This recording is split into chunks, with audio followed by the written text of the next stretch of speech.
Welcome to another episode of Inspired Content. We're in the week of watching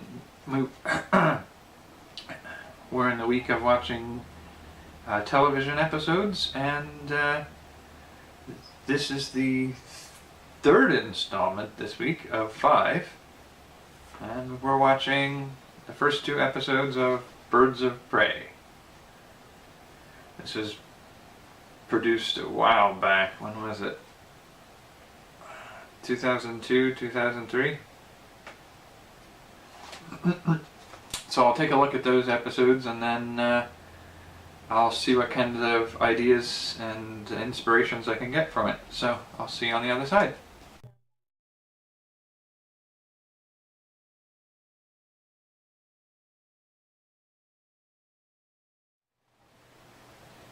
Birds of Prey. There's a certain level of campy to this in the early part of this series, but it gets better as you progress into it. I have to say it was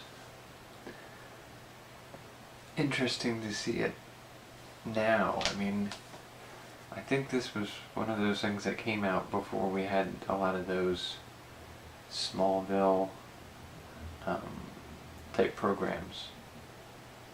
So things have definitely changed. But anyway, if I had to rate it, I would say 6.2 out of a 6.7.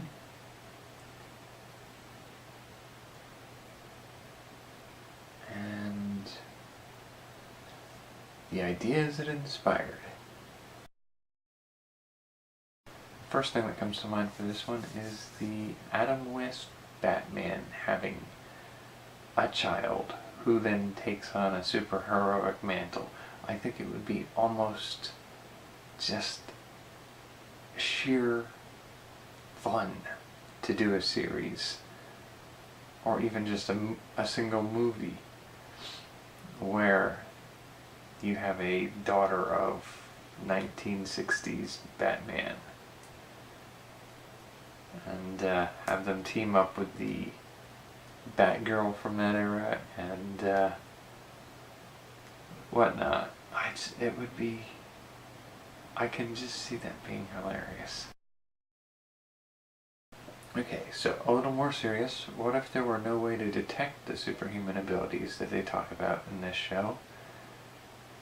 And the character who has them hides the fact that she has these talents, thinking she's the only one and she's a freak and she doesn't want people to know she's a freak. I'd like to see a series where there are no superhuman abilities. It's just talents that any normal person can have.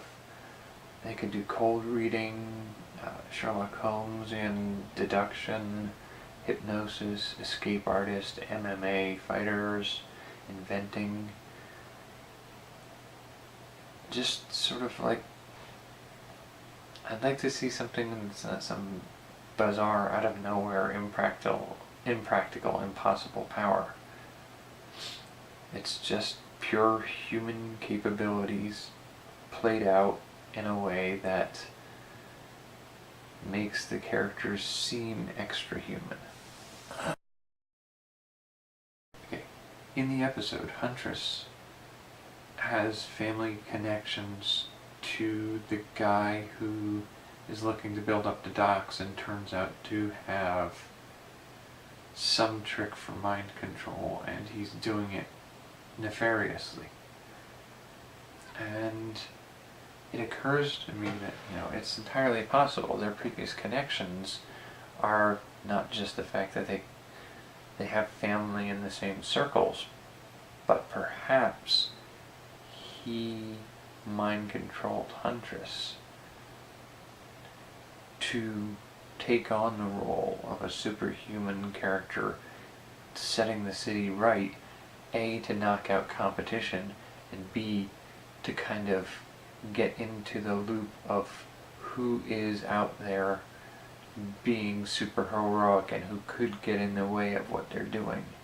So he mind controls her, and kind of makes her think and act as if she's heroic until she can get in there and sabotage the heroic community. The city is rife with crime being fought by a single hero. The hero dies, and now you have no restraint. And you have all these crime families and syndicates fighting each other for control of the city. And they have more power than anybody else. The whole city is corrupt. And you can have, in that city, the lost sidekick of that superhero taking in runaway kids with abilities and training them up into cells of a rebel group to take down the corrupt and influence of these families taking over the city. The children of supervillains are the only ones left after the hero goes rogue and proceeds to kill all of the villains and impose order on the city through some sort of totalitarian, tyrannical rule. And all you've got left is a former sidekick who's training up the children of all the villains who opposed him, and those children are using the powers and gimmicks they inherited from their parents to oppose the tyrant hero. Alright, so those are all the ideas I got from this. Hope there was some inspiration in there. See you next time.